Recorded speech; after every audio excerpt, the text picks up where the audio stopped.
We're constantly bombarded with this message, aren't we? That the cloud simplifies everything. It's all, everything is a service. Paints this picture of total freedom, like all your IT worries just sort of melt away. Right, into the ether. Exactly. But here's the thing, the paradox we need to talk about.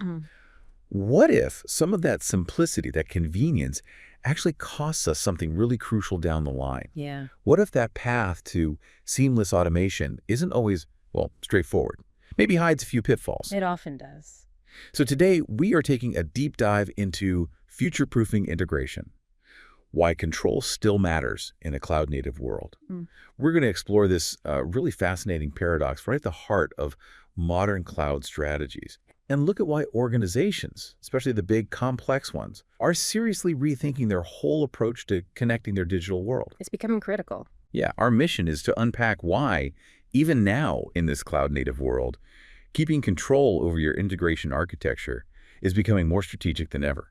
We'll look at the challenges, the surprising downsides of these fully managed solutions, and maybe find a new way that gives us agility and governance. Okay. Let's get into it. Okay. And what's really interesting here is how this whole conversation is shifting. It's moving from being just a technical footnote, buried somewhere, to a real boardroom topic. Absolutely. So this deep dive, it's built around a really thought-provoking article from July 1st, 2025. It's by Ulf Persson. He's the Senior Vice President of Strategic Product Management and Analyst Relations. Yeah, okay. And his insights offer this crucial, almost prescient view on how enterprise integration is evolving. Right. The core tension, he points out, is, well, it's undeniable. Cloud-first strategies, managed services, they've definitely taken center stage. But there's this new realization setting in across the industry. Control still matters. Yeah. A lot. It really does. It's not just a nice-to-have anymore. It's becoming fundamental for managing risk and, frankly, for sustainable growth. And it's such a huge shift when you think about it. I mean, I remember integration being this quiet sort of back office thing. Buried in IT. Yeah, IT handled it behind the scenes. Nobody really talked about it strategically. But now, wow, front and center, boardroom topic, like you said. Why? Well, because it's the engine, isn't it? It enables automation, ensures compliance, shapes the whole customer experience across these incredibly complex distributed systems we all run now. Exactly. It connects everything. And just look at this multi-cloud reality. That Flexer report from 2024, what was it?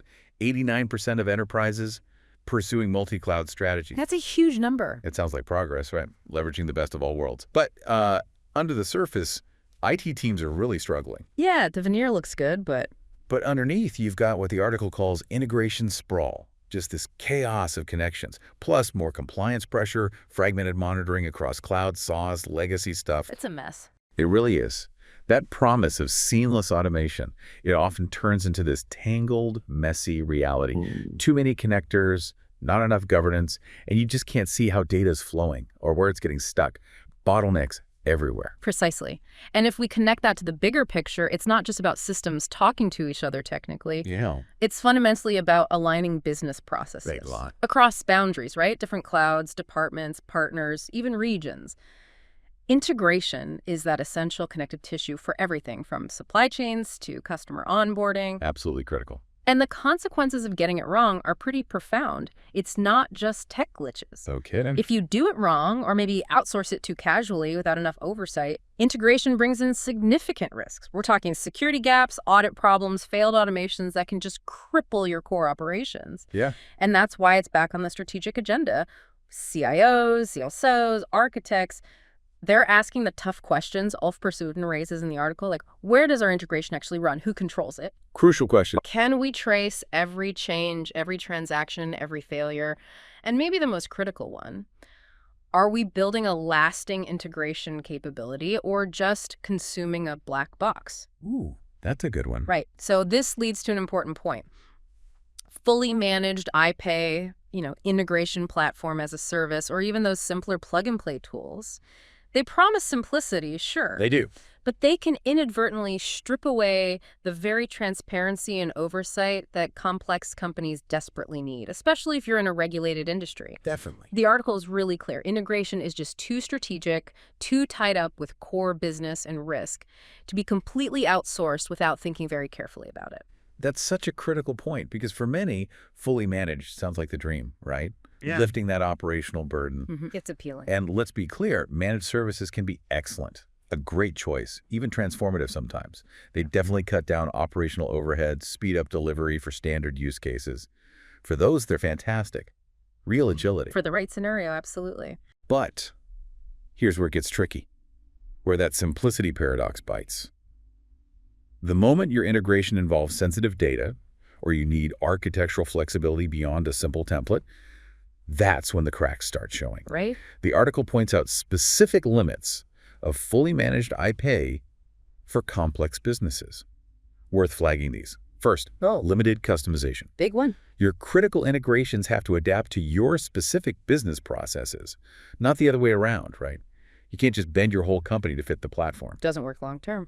Then you hit governance blind spots. Yeah. Things like detailed change tracking, enforcing your own security policies, full auditability stuff that's non-negotiable for compliance, often just abstracted away. You're in the dark. Which is risky. Very. Which leads straight to vendor lock-in. Moving critical workloads across clouds or back on-prem suddenly becomes super expensive, technically difficult, maybe impossible. Yeah, you're stuck. And finally, a huge one, especially in regulated sectors, compliance mismatch. Companies struggle to enforce their own strict security and access rules on these third-party platforms because they just don't have that granular control. Major hurdle, big compliance gaps. That's exactly right. And look, these aren't just small annoyances. Right. They're fundamental issues, and they're leading more and more organizations to really reevaluate their entire integration architecture from the ground up. Makes sense. It's not about rejecting cloud or cloud-native ideas, not moving backward. It's about regaining alignment between business strategy and operational reality, realizing convenience can't trump control when it really counts. Yeah. So that brings us to the key question then. If fully managed isn't the whole answer, especially for complex strategic stuff, what is the alternative? What lets you embrace cloud native without compromising on control and transparency? Right. What's that path forward look like? The industry is definitely searching for something that offers both cloud agility and scale, but also the governance and choice complex businesses need. And the good news is, the answer isn't ditching cloud native or going back to old ways. Quite the opposite. Yeah. What enterprises really need, as the article argues pretty compellingly, is cloud native integration that still enables deep control, full transparency, and real choice. It's like having your cake and eating it too, but strategically and securely. Okay, so how does that work? Well, the article outlines key characteristics for these next-gen platforms. First, they're Kubernetes designed, built from the ground up for Kubernetes scalability, resilience, efficient resource use. Makes sense. Modern infrastructure. Second, they support infrastructure as code, IAC, and GitOps workflows. This isn't just jargon, it's crucial. IAC means infrastructure is managed like code. GitOps means Git is your single source of truth for operations. Versioned, auditable deployments, full traceability. So aligned with DevOps practices. Exactly. Third, observability by design. Native integration with your existing monitoring tools. No blind spots. You see what's happening when it's happening. Okay. And crucially, hybrid deployment. Flexibility to run integrations wherever you need, private infrastructure, public cloud, a mix. Yeah. Seamlessly. That hybrid capability is huge. Okay, so what's truly fascinating here is the operational shift this represents. Yeah. It's not just new tools. It aligns integration with how modern IT teams already operate. Right. Think about it. Integrations become code-defined, containerized services. Deployed, managed, monitored, just like any other core application component. I see. Part of the same pipeline. Exactly. Same DevOps pipelines, same security reviews, same operational workflows. You're not creating a separate integration silo. You're embedding it right into your modern IT practices. That sounds much more efficient. It is, and the outcome is clear. You stay firmly in control of your integrating strategy, even as your tech stack evolves at cloud speed. You're not giving up oversight. You're building it into your cloud-native operations. It allows for a much more proactive, strategic, agile approach across the whole enterprise. Adapt faster, more securely. Let's make this tangible, because these concepts are powerful, but sometimes a bit abstract, you know. Sure. The article gives us this great example. Michael, he's an integration architect at a global manufacturer.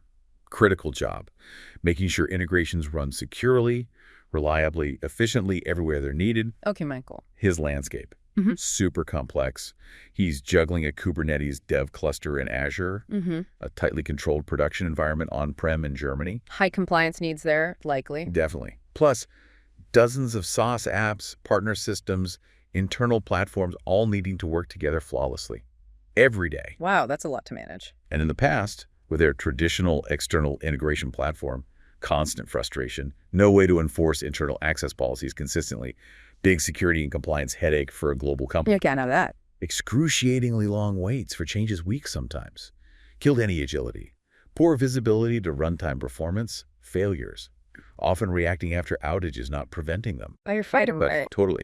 And huge difficulty aligning with the infrastructure teams already using GitOps and IAC. Yeah. Like two different worlds, totally out of sync. Michael's experience really hits home, doesn't it? It perfectly highlights the exact pain points enterprises hit when their integration tools don't match their strategic needs or modern ways of working. Absolutely.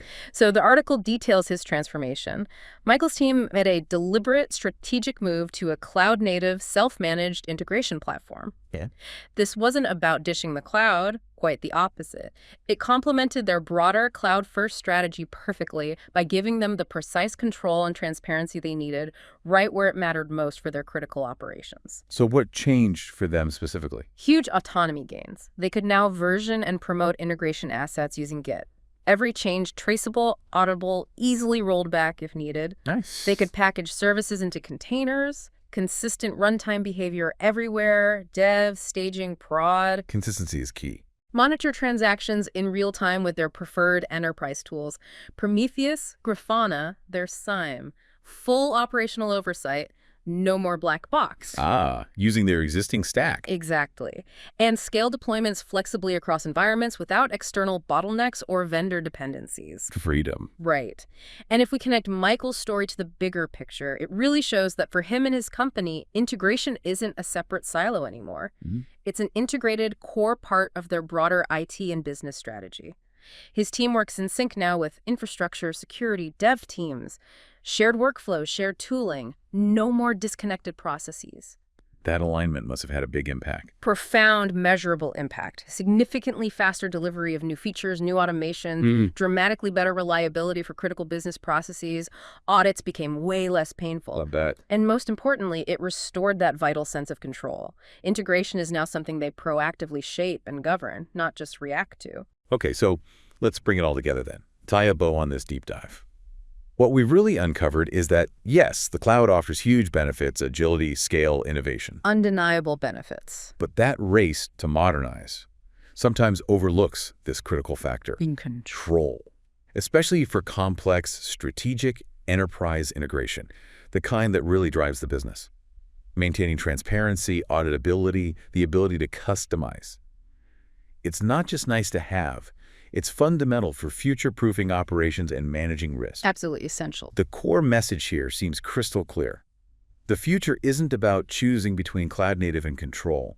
It's about strategically embracing cloud-native integration that gives you full control, full transparency, and real choice. That's the goal. It's about consciously building an integration capability that truly supports and speeds up your business strategy instead of accidentally creating new blind spots or governance headaches. Well put. And this raises an important question, maybe a final thought for you, the listener, to ponder as you think about your own organization's journey. If Michael's story resonates with you, if parts of it sound familiar, what specific aspect of your organization's digital transformation or integration strategy currently feels like a black box? Where do you feel you lack the necessary control or transparency or ability to customize? And then how might a thoughtful shift towards cloud-native integration, one with a deliberate focus on self-management and strong governance, help you proactively shape your company's future, rather than just reacting to the next tech wave or being held back by its hidden limits?